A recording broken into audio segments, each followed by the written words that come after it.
Hi, welcome back to Learn Fiore. We have another set of dagger plays today, starting with the 5th Remedy Master. This is part 3 of 4. If you would like to start at the beginning with our part 1 class, you can click on the link up here, and that will take you to that video.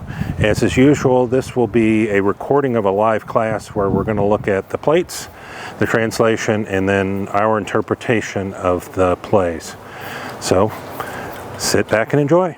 This is Medieval Dagger Play Part 3, and I'll talk more about why we have Part 3 in a moment. And here are a list of my websites and YouTube channel and that QR code on the left, which I will show again at a couple of different points, including on my last slide in the presentation. All of those will take you to those sites.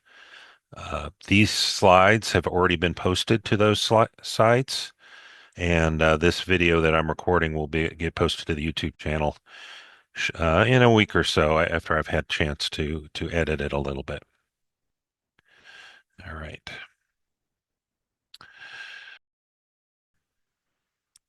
Lots of other sections of the Fiore manual have been recorded in previous classes, and they are available in video and or slides on those sites. And then part 4 of this class will be taught in the next hour after a half-hour break. So we'll actually start at 3:30 Eastern Time. So let me start by talking about gear and safety. You can get a variety of dagger simulators out there. The cold steel Rondell dagger is plastic, is $12 currently from Amazon. I got a sale 6 months ago, right before Penzic, maybe so more than 6 months ago, and got a number of them for $6 and bought them out. After Penzic, I discovered these wooden Rondell daggers from Purple Heart. They're a little more expensive, but they look a whole lot nicer, and they show up on video better than the black plastic ones do. So I've switched to those. I really, really want to encourage you, if you're trying this, to wear eye protection. Something, just normal glasses will do. Workshop protection glasses are great. I carry a stack of 6 or so of those when I teach this class in person, and that's because we're going to be, even though we're moving slow, we're going to be taking a lot of shots that are near somebody's face. And the first time I taught one of these dagger classes at a university, we had these plastic daggers, and I accidentally very gently touched my practice partner in the eye with it. Did not do any physical damage, but it stung quite a bit, and he was unhappy with me. So please wear eye protection. Also, while we're grabbing each other, we choose not to use our thumbs to wrap around things, because we think that reduces the chance of injury and makes it easier for your partner to get out of a move if you are twisting in a way that's going to cause damage. And due to grappling, most of these plays are not SCA appropriate. They are not appropriate for SCA combat. They're fine for SCA arts and sciences, and that's the point of view that I'm going to be presenting here. The period figure, the text of the description, and then my interpretation of that so that we can understand the period combat form better.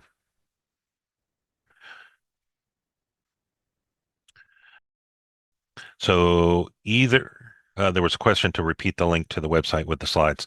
It is either baronlloyd.org, Lloyd spelled with a W, or learnfiore.org, which is shown on this slide. Both of those will take you to this slide set and the top item on the front blog page. So my sources, the images are from the Getty Museum. They have one of the 4 remaining copies of the manual, and they put very high-res images of those pages up on their website, and I've downloaded all of them, and they're amazing.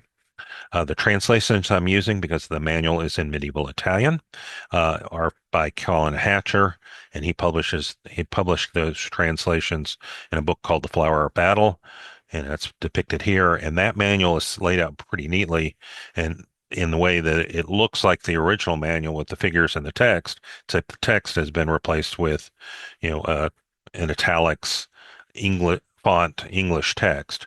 So, when you're looking at it, it's kind of like you're reading the original, except now you can read it in English rather than having to know medieval Italian, which I do not.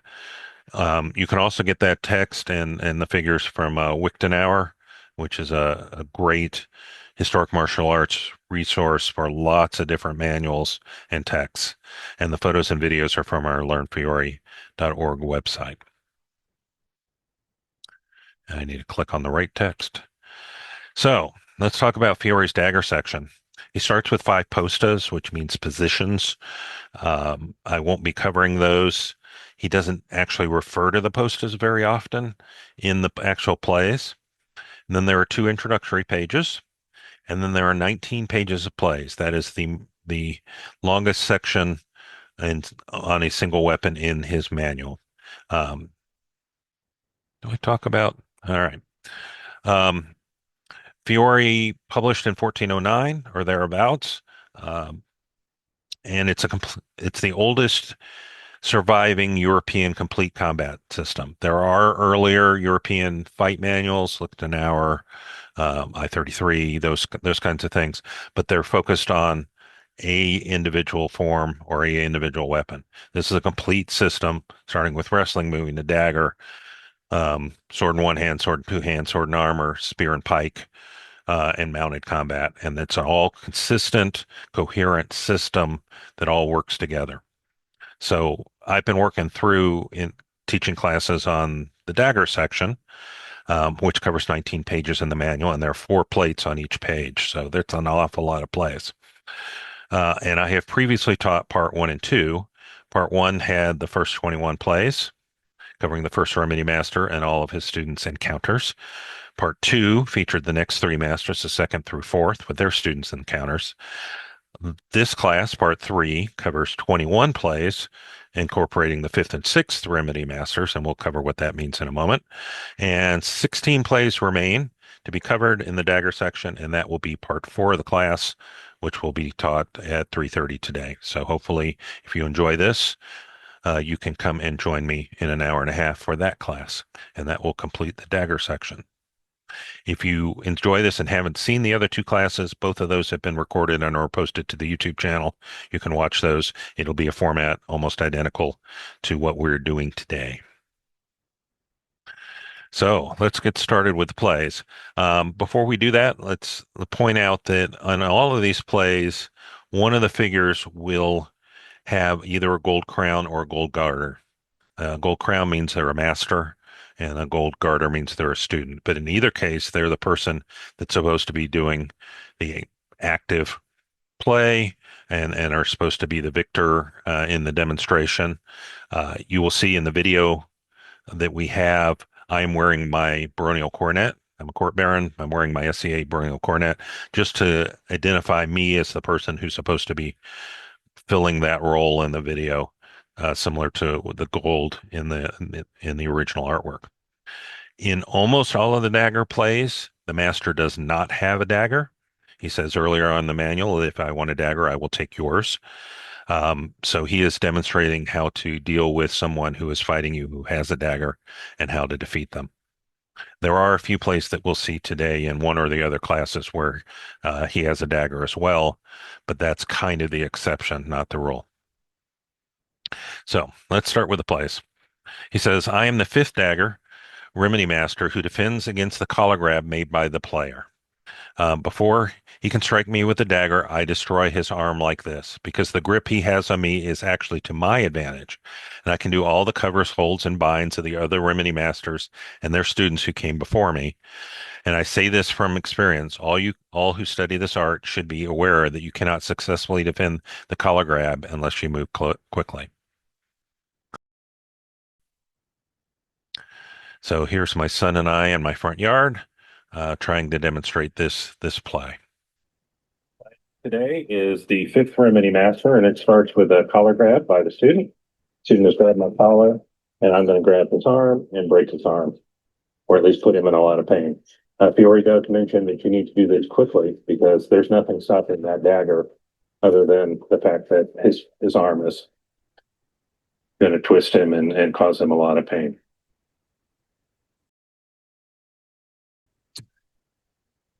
As I said before, please feel free to interject or ask questions or make comments. We have a very small number of people, so we can certainly have a discussion. But absent that, I will move on. So the first student is a variation on that play. And here is another way I could destroy the arm. And from this play, and also move to other plays and holds. Also, if you are pinned by a spear, then making the strike against it, you will either unpin yourself or break off the haft from the spearhead. Isn't that a useful thing to know? If you're ever impaled by a spear, you can use this move to break that. I hope I never have to use that knowledge. The first student starts in the same situation, but the master is going to respond slightly differently. Here, we're going to just sweep with both arms in order to make him let go or break his arm if he insists on holding on. The text also comments that this would work if you were pinned by a spear, you would be able to break the haft using this motion. I'm not sure I would be able to have any strength in my arms if I was pinned by a spear, but that's what the master says.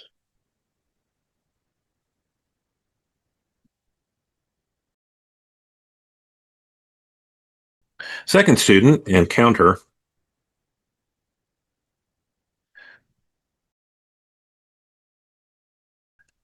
This is another way to make you let go, and it's also a better method of breaking the head of a spear.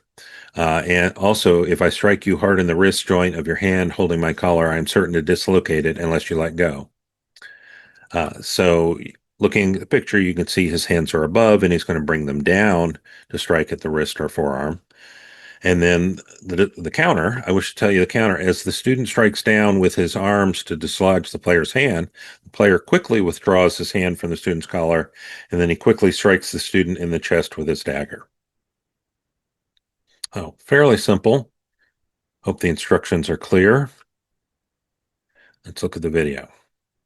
The second student and the counter are the next plate. So he has grabbed me. And what I'm going to do is bring my hands down and dislocate his wrist with a lot of energy as I bring them down. Okay. And then the counter has him let go as my hands come down with a lot of energy. And then my hands go past and he stabs me. So he lets go. And oh, all right. That didn't go as planned for the master.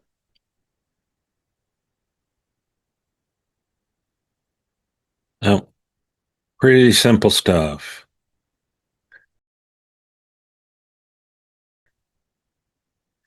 Next play, the third student. I see a hand up. Go ahead. In the previous play, this is stationary. Does Fiore, I'm not as familiar with Fiore as other masters, does Fiore use footwork to kind of give himself more protection or give the person more protection to move offline or to, strike other parts of the body so that it the master is not as exposed to the dagger? Yes, yes. We'll have some passing moves here in a little bit. It's a little more difficult to do a lot of footwork when we're this close. The longsword class I did this morning, there was a lot more stepping offline and around people and doing passing steps uh, than there is in this section. But there is some of that here. Thank you. All right, third student. This play will make you let go of me, and in addition, if I advance my right foot behind your left foot, you will be thrown to the ground without fail. And if this play is not enough, I will try others on your dagger because my heart and my eyes are never focused anywhere other than upon taking away your dagger quickly and without delay. Now we're on to the third student. He will grab my collar. I'm going to grab his arm, and then I'm going to step forward and I'm going to lift his leg. At which point he has no energy to be able to deliver that dagger because he's going down on his back.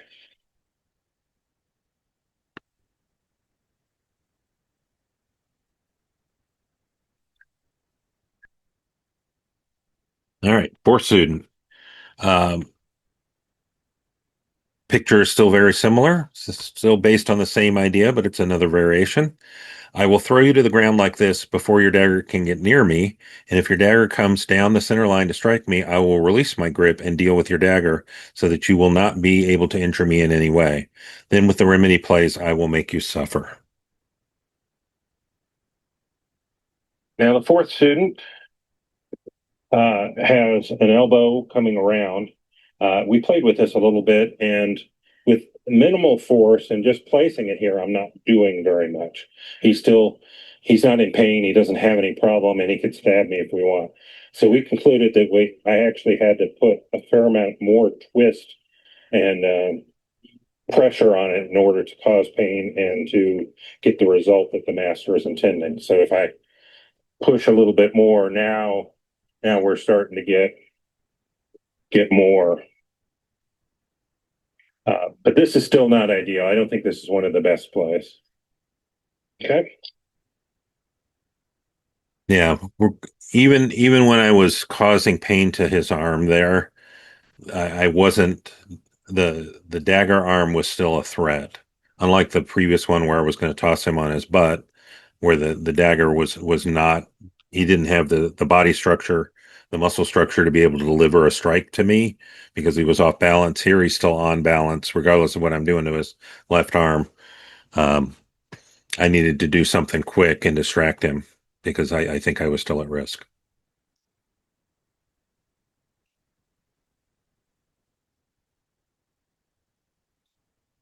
All right, fifth student. Now we're getting back to some grappling here.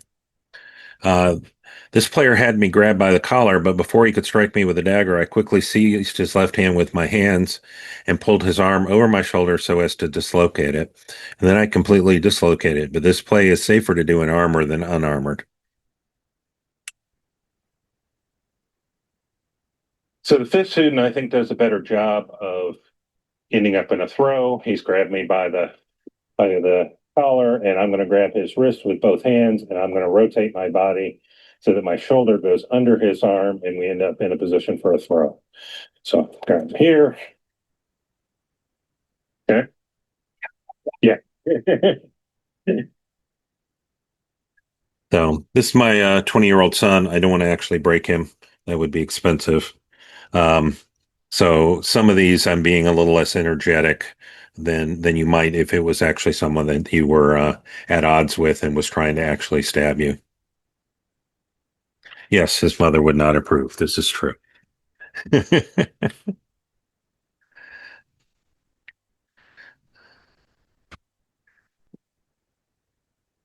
All right, moving on to the sixth student. Still kind of the same basic idea with the collar grab and how to respond to it. In this way, I will hurl you to the ground without fail, and I will surely take your dagger. If you are armored, that may help you, since I will be aiming to take your life with your own dagger. But even if we are armored, this art will not fail me. And if you are unarmored and very quick, other plays can be made beside this one. And I have inserted a second version of the figure from the one of the alternate versions of the manual. And the thing to note is the different foot position. Just a little bit different. The thug, the one with the daggers, foot is on the scholar's outside rather than on the scholar's inside in the two variants. I don't think that's a particularly important distinction, but for some reason the two figures are different. So Here's the sixth student. It's a pretty violent and quick move, so we're going to take it slow so I don't actually hurt my son here. He's going to grab. I'm going to come over his arm with my right hand, under his dagger. He's trying to come in and grab his wrist, and my left arm is going to reach in and grab his right knee. And between this, I have all kinds of options for twisting and putting him down, and perhaps, hopefully, making him lose the dagger too. that one was difficult to get our pose to match the figure without actually having him fall over. So hopefully we got enough there that you could appreciate that I think we got it right. There are some later where I'm not sure we got it right. but I'll call those out, and they'll be a little more obvious. Could I ask, from your personal experience, Hmm. wouldn't would it? Why under the dagger? Why not push the dagger into the chest, towards the chest, Um, over the dagger? yeah, that's certainly valid. And he has shown in some of the other sections versions of plays where he does that. So we're not necessarily getting the single best thing to do against someone with a dagger. Rather, we're getting 20 options. Mhm. Valid. Yeah, that was my question also. It was me that put in the chat that in once in a situation of real life, unfortunately, these things happen. In self-defense situation, I was had no other real recourse other than to get out of it very fast. And there was a threat against me. I did do the. I'm not sure I actually broke their arm. I didn't stick around long enough to find out, but I did do that arm move. The person did not have a dagger, but it's pretty effective. You do have to move very fast.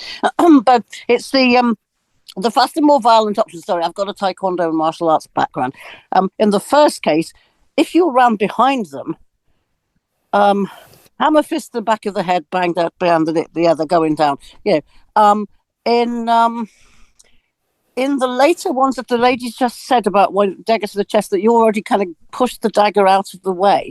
When you're that close, I'm curious because there are places. How can I put this politely? There are places that you could punch. Hmm. Yeah, which is also, I guess, an option. I'm interested in this whole needing to tip people on their backs because, yeah, if you punch, obviously I wasn't going to be on several, so I was going to say to the stomach, but there's other places. They're going to be bending forward, and the dagger's not going to be very much use if you then elbow them in the face or something. I sound like the most violent person, but but I mean, I have to say, I have no shame in the fact that I'm a woman and I have actually used martial arts techniques which I've been taught. I was a lot younger, but I extracted myself from the situation. And my general opinion is that if you hadn't done that, then you wouldn't have ended up lying on the floor when I left you. But yeah, but it's interesting. It's this whole needing to tip people over. Why is that? Is that so you got them on the ground and you can finish them off on the ground, or? Right. So he commented, I think, on this one that it worked better when the person was in armor. So a person in armor Yeah, is yeah. in more dire straits once they're down on the ground than a person Oh who yeah, is because not you in can't armor. get up fast. Yeah. You can, Yeah. but you're going to have to roll. And yeah. No. Speaking as somebody who has landed on the floor a few times an hour when people have gone through me in a melee or something, then yeah. Yeah, You are they're in much those more things. at your mercy if they're in armor, Oh yes. and you can recover that dagger and place it in a joint and Yep. in them, or Ah, you can run away. Whatever the scenario is, it depends on how many friends he has. If there are four or five of his buddies waiting to for their turn, then it's time to run away. If fair it's enough. I'm terrible at running. Maybe when I was younger. These days, I just have to be even more violent. Thank you. and most of these scenarios in the dagger section, because only one of the person has a dagger, it's not a fair fight. Mm. You're not doing a duel for royalty or something. This is a street fight. You know, somebody has taken offense at something you've done and has or the size of your Okay. purse or whatever. Sorry. Sorry. Yeah. So you're in an alley, you're trying to deal with it efficiently, and then you have to make a decision whether you stick around to continue the fight or whether you run away and try to get back into the public or whatever. So lots of different variations here. It's a very long section with lots of different ways of dealing with things. Some are more fatal to the attacker than others. This particular section at the moment is not particularly necessarily fatal to the attacker. Wouldn't it have been likely if you were throwing them to the ground that they would have a fairly serious head injury on the cobblestones or the side of a building, or given Um, the right. where That's you certainly are? possible. Depends on if they're armored and depends on, where you are. Are you in the city with cobblestones? Are you in the city with, dirt streets? Um, you know, How close are the buildings? Are you just out behind somewhere with a grassy area trying to go to the outhouse behind the pub? Hard to tell from the scenario. You got almost infinite variations. Thank I, you. and he's giving you 80 odd ways of dealing with it in the dagger section. So, and I find, all of these different variations are useful to just think through and practice and try so that, when you actually, if you were actually in this situation, which hopefully you won't be, um, one or more of them that would fit the particular scenario will work for you and come to the fore. I hope I never have to apply in real life my the theory that I think I know what I'm doing. I don't need to test that. I'm okay. I'm fine with the SCA rapier field, where most of this does not apply. All right, let's move on to the seventh student. We are on slide 20 of 53 and about halfway done, so we're okay.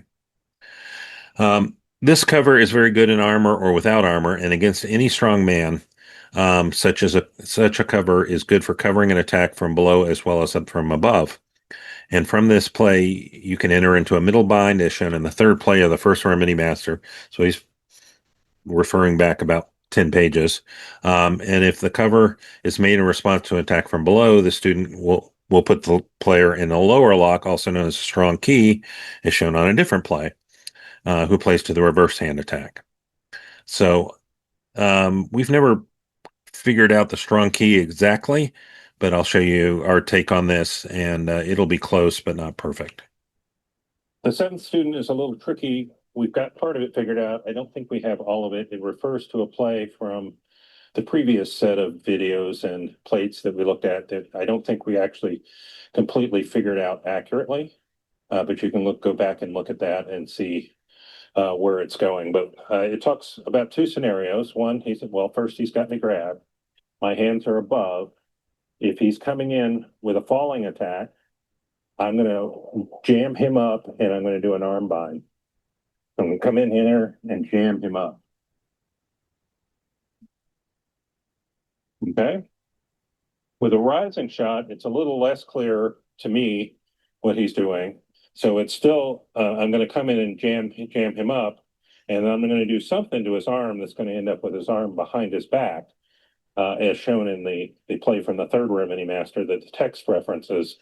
But we never did figure out exactly how that works. So I'm going to show you, see if we can get something that makes sense here. So my hands are above, I come rushing in, and now I'm going to grab his arm, do a bind, and do something to end up behind him. So I've got a good grip on his arm from that, but it doesn't really look anything like the picture of the third Remedy Master. Let's try that one more time, see if we can get it. So he's there, he's doing a rising shot. I'm coming in, I'm doing something, getting the dagger caught in my sleeve. That may be better. It's a little uncomfortable. That is a little uncomfortable for him. So the picture makes it a little bit difficult to understand what's going on, but that hopefully gets you in the right ballpark.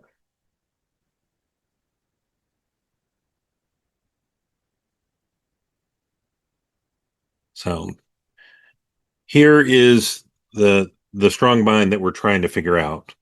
This is from earlier in the dagger section. It's a lower lock called the strong bind, and from this bind I can kill you whether you are armored or unarmored, because from here I can strike you in all your most vulnerable places. But it's a little bit difficult to tell whose arm is where and which arm is here. It looks a little like an AI generated figure with extra fingers or extra arms. It's unsure which arm is attached to which body and where. But that's where the master is trying to direct us toward this strong key, and we didn't manage to get there. And I think we would have more fun with this in person as people try different options. We might be able to actually figure it out.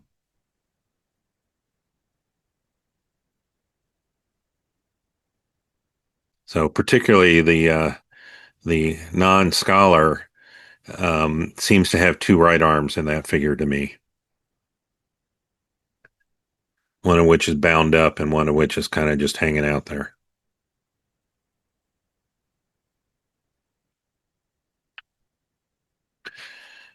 All right, let's move on to the eighth student. Here, the figure is just, again, back with the collar grab. If I can turn this arm, I can be certain to put you into a lower lock known as a strong key again. I will, however, be able to do this more safely if I am armored. I could also do something else against you. If I grip your left hand firmly and seize you under your left knee with my right hand, then I will not lack the strength to put you to the ground. The eighth student is a lot more subtle compared to the seventh student. Again, we start with a collar grab. Here I'm going to grab his wrist and I'm going to twist, and that's going to give me more authority when my right arm comes up to snap at his elbow. It's going to cause more pain because of the direction that I'm delivering it. So I can break or dislocate things pretty easily here. The text also discusses a leg grab, but doesn't show it from this position. That I can probably do with either hand with him off balance here, but I'm not going to show it right now.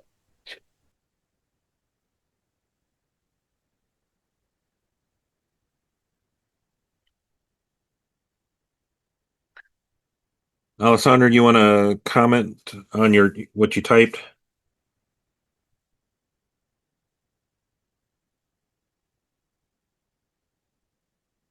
Okay. Yeah. Is that possibly showing two different positions? Because he seems to have got the guy in a sort of bind, and he's pulling his arm back and almost making the guy bend over, and then the other hand is drawn back. So that's obviously going to be, I am now going to start punching, presumably in his face or wherever I can reach. So have they tried to show how the arm starts? That's the grab, and then where the arm ends up when you've bent the guy forward. I mean, that's because That, otherwise, why draw two arms? Because there aren't two arms in any other of the figures, are there? yeah, and Just riffing on it. Yeah. yeah, that's not a bad thought. I All mean, right, you will remain enduring much pain and suffering. Basically, to me, says, I am going to repeatedly punch you in the face while you cannot get away. right. Um, I can see but once you have this arm bind yeah, that he's stuck, but yeah, what that extra arm is out hanging out there on the right side of the figure, I don't know what that is. Whether that's got to be his left arm. I mean, I don't think he's facing toward us. yeah. I I mean, don't you know. It can just, see from the legs that he's facing away from us. yeah, it just certainly looks like a world of pain for the person who's been grabbed. So I wouldn't want to be them. But Yeah. So, um, I'm still figuring that one out. yeah, America, I can see why. Yeah. The All right. So let's move on to a different situation. Well, okay, we're still on the same remedy master. We'll keep going. We're almost done with this guy, and we'll do a couple other variations here. So the ninth student, with arms crossed, I await you without fear, and I don't care whether you come at me from above or below, because however you have me, you will be bound. You'll be locked either in the middle lock or the lower lock. And if I wish to make the plays of the fourth dagger remedy master, which previous class, I will cause you great harm with these plays, and I will have no difficulty in taking your dagger. So, and again, the other version of the manual has reversed feet for the student.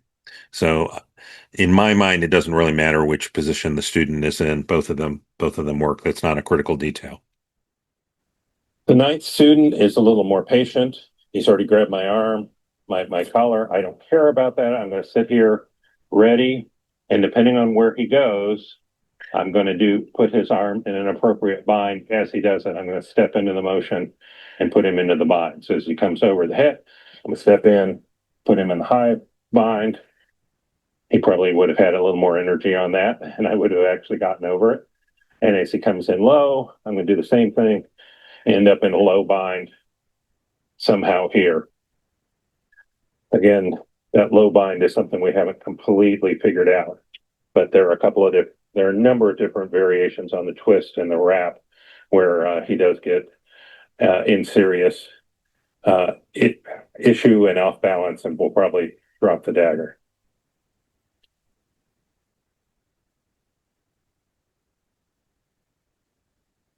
Tenth student. He's given us an awful lot of variations on this particular play. This grip is sufficient to prevent you from being able to touch me with the dagger. And here he's just grabbing that arm with both of his arms. And from here, I can do the play that comes after me, and I could also certainly do other plays to you. I disregard the other plays for now, however, because this one is good for me and very fast. All right, I've got a video showing this and the next one. And then the 11th student, I will take away the dagger as indicated, and to disarm him, I will push his dagger downwards and to the right as written above.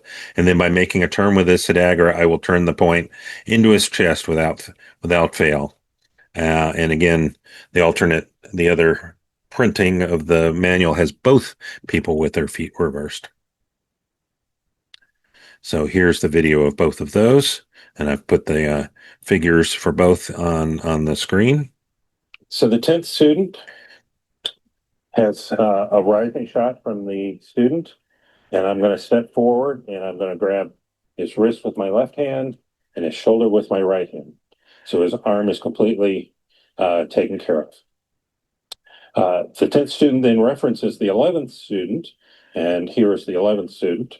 I'm going to let go with my upper arm position. I'm going to grab his dagger and I'm going to twist down. And now I have his dagger in my hand and I can stab him at will.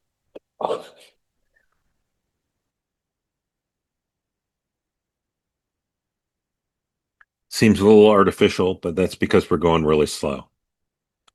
I think it would look smoother if we were playing in a little more earnest and a little more willing to hurt each other than we actually were.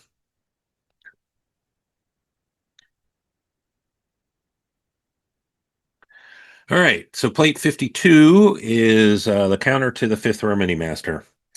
So now the master is depicted as the guy with the dagger because he's doing a counter to the guy that was previously the master. So that the student cannot dislocate my arm, I will pull it towards me and bend it. And the further I pull it towards me and bend it, the better, because in this way I make the counter to the Remedy Master the close play of the dagger. All right, so the 12th play in this fifth Remedy Master is actually a counter to the Remedy Master. So it's not the 12th student, but it is the 12th play.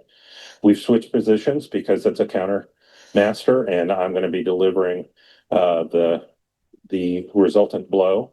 So I've grabbed his collar. He's grabbed my arm to try to do something. And as he tries to do something, I'm going to collapse my arm and pull him toward me and move in closer. And that's going to deny him the leverage he needs to be able to hurt my arm. And while he is doing that, I'm going to stab him wherever I would like. So here we go. He has nothing because of the angle of the arm. He can't do very much to me. Certainly not in time to save his life. So some of the point of the early plays where I was moving his arm was to lock that elbow so that it couldn't be collapsed, and that counter was not available to him while he was attacking me. All right, moving on to another scenario here. The sixth Remedy Master. Now both fighters have daggers. I am the sixth Remedy Master, and I tell you that this cover is good either in armor or without armor. And with this cover, I can cover attacks from all directions and enter into all the holds and binds and strikes to finish. And as the students who follow me will show, and each of my students will make this cover, and then they will make the play shown after, as they are qualified to do. Now, looking at this, can you tell which dagger is on top? Is the master dagger coming up from below to protect him, or is it coming down from above? I think it's a little ambiguous. And our videos will show you both ways, and both ways kind of work. So we'll see what you think makes most sense. Moving on to the sixth Remedy Master, the Master now has a dagger in his hand. And the first thing he's going to do is make cover with a rising catch. So he comes in and he's made cover. Oh, I'm perfectly safe here. He can't go past this dagger at the moment. We'll show the other variation in a moment. So the first student, I made the cover of the sixth dagger remedy master who preceded me, and as soon as I made this grip, I will be able to strike you.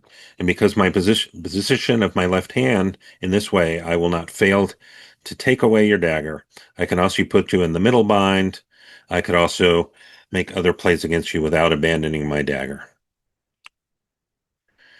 Um, so he refers back to um, the third play of the first dagger remedy master, um, which is an arm lock, a middle bind. Um, so here's the student. The first student of the sixth remedy master starts with that same guard, but then shifts the left hand, lets go of his own dagger. So comes up, makes cover, shifts the left hand to the wrist, and stabs. He can also twist to make the dagger come out, or he can shift forward into the arm bind that we've done before. Has to be a little bit careful closing in on that dagger tip. Hopefully he can do something like this and get that bind safely. Just being aware that there's the dagger there. But he's also has his own dagger free. All right. And I'm noticing that we made a mistake here. Neither of us are wearing our eye protection in this particular shot. We both took our glasses off while we were looking at the manual and figuring things out. So don't be us. I think we put them back on pretty quick. All right, here's an alternate take on that on the Remedy Master. An alternate view on the sixth remedy master. It's a little hard to tell from the illustration which dagger is on top and which is the bottom. I don't think this is correct, but William thought it might be the case. So we're going to look at it and you can decide which one you think is correct. Here I'm still grabbing the dagger, but I'm coming in on top. I'm binding the dagger up against his arm. He can't do anything. He's trapped. And now when I do go to the first student, I can grab his dagger and his arm. And it works very similarly. So I think both are possibilities and both would work. I think the rising underneath shot is probably a little more likely. So part of the fun of this is trying those alternate ideas and see if they make any sense. In this case, I think both still are on the table and make some sense, and you could profitably use both in a real fight.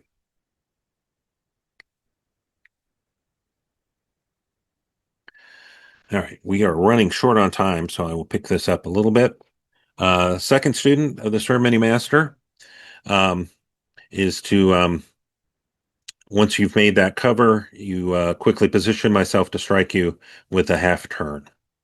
So here's the play. The second student involves a little bit of a twist after that bind, and it works with either interpretation of where the dagger ended up, either on top or on bottom. I think it works a little better with it on the bottom. So here is on the bottom. I'm going to twist, I'm going to bind, free my dagger, and stab him wherever I want. His dagger is kind of useless. We can also do that with the dagger on my defensive dagger on top. So he comes in, I come in on top, I do the same twist. And maybe it's a little easier to free my dagger to stab him.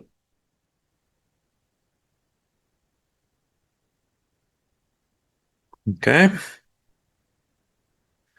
Third student continues that twist and turns my left arm over his right and move my right foot at the same time as my left arm. I turn myself to the outside, and you end up really twisted over.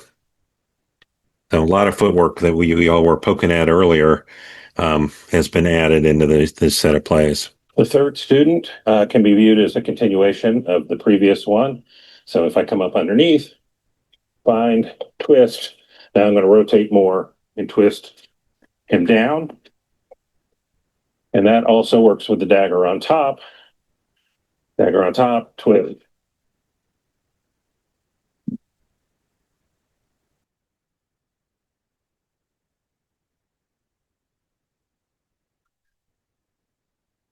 Fourth student goes back. It's a little simpler. The fourth student to me looks very much like the first student. The difference in the pictures that we can tell is the position of the wrist.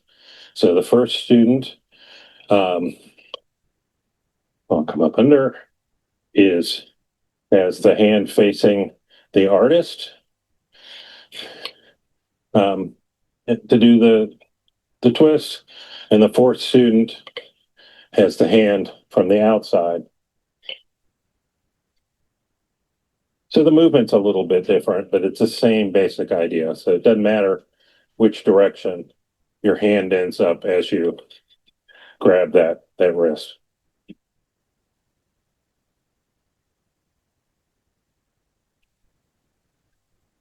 All right, fifth student. Without abandoning the cover of the sixth dagger remedy master, I will make this turn with my dagger. Your right hand will lose the dagger, and seeing that you've been reversed, the dagger will quickly strike. My dagger will quickly strike you, and your dagger will be lost to you. And I could also make a turn with my left arm and make you suffer in the lower lock. So the fifth student starts in the same kind of position, but then we're going to do a twist, and hopefully you'll be able to see it. We'll present it from two different angles here. So I come up here, and then I'm going to do a twist to do a bind. And I can do that either from the top or bottom. Both work. All right, let's switch because my back is concealing an awful lot of that. So I come up, I twist, I'm here, and if I'm on top, the same twist does the same thing with a slight difference.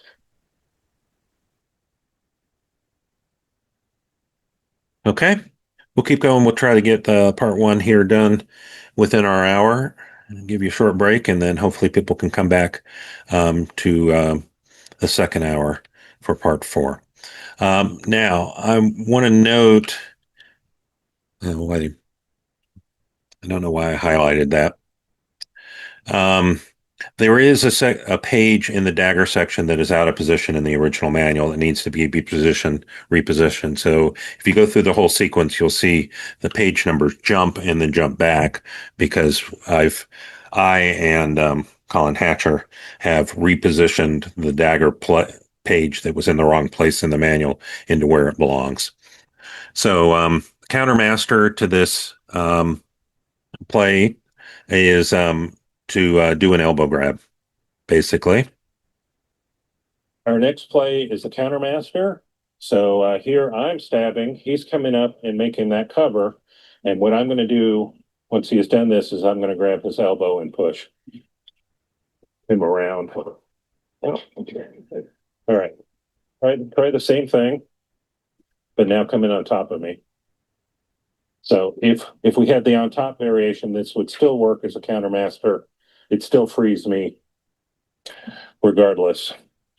Whichever interpretation is right, this remedy still works in both cases.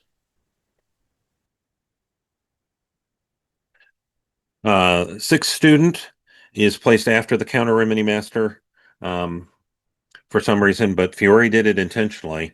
It could be logically placed before him.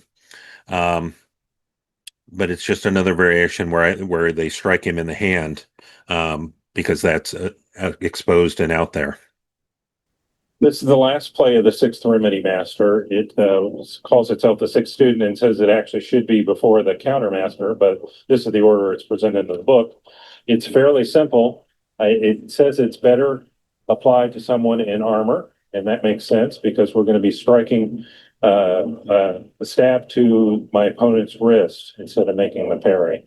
So here we are. He's coming in, and instead of, I'm coming up for the parry, but instead of actually making the parry, I'm just going to stab him in the wrist.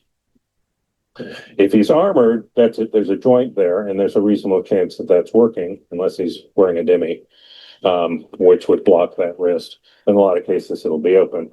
If he's unarmored, then the wrist is a secondary target. I really should be, if I'm in this position, I really shouldn't go for the wrist. I should go for the chest or the face. All right. So that completes the plays. if you download the slides, you'll get a couple of pages of bibliography. The first one are reproductions and translations of the manual.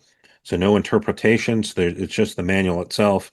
The first one is the manual in the original Italian. So it's just a reproduction, facsimile of the original. It's really cool to look at and see, the book as it was printed. And then the other three there are translations. And then this page has a list of interpretations where people have published books that are very similar to what this class was, where they're explaining their take on things. So again, here is my website, learnfiore.org. Here's the QR code that'll take you to actually a Linktree page, I think is where I have that set, that has links to the videos, links to the handouts, all of those things. My YouTube channel you can get to with at Learn Fiore at YouTube. And then my final page is if you're Atlantean or can be in Atlantia next month, we are hosting Kingdom Arts and Sciences here near me, 5 miles down the road from my house. It is March 7th in Newport News, Virginia. The website is kasf.atlantia.sca.org. It's the same site that we hosted Kingdom Arts and Sciences at 2 years ago. It's a huge room at a Hellenic Center, and it's a really good site. And hopefully you can come and join us. And I will be there. I'm the seneschal of the hosting group, so I will be there working hard to make the event work well. But I'm also always happy to talk to people and nerd out about swordplay or anything else you want to talk about. I'm looking forward to walking around and seeing all the displays and talking to people. So it'll be my first Kingdom Arts and Sciences as a Laurel, so I get to go and see all the cool things other people are doing for a change. I hope that worked for you and you enjoyed it and learned something. Please join us if you can. If you can come to a live class, that would be great. I'll be teaching at Atlantean universities and at Pensick again this summer, and I hope to see you when you can. Bye.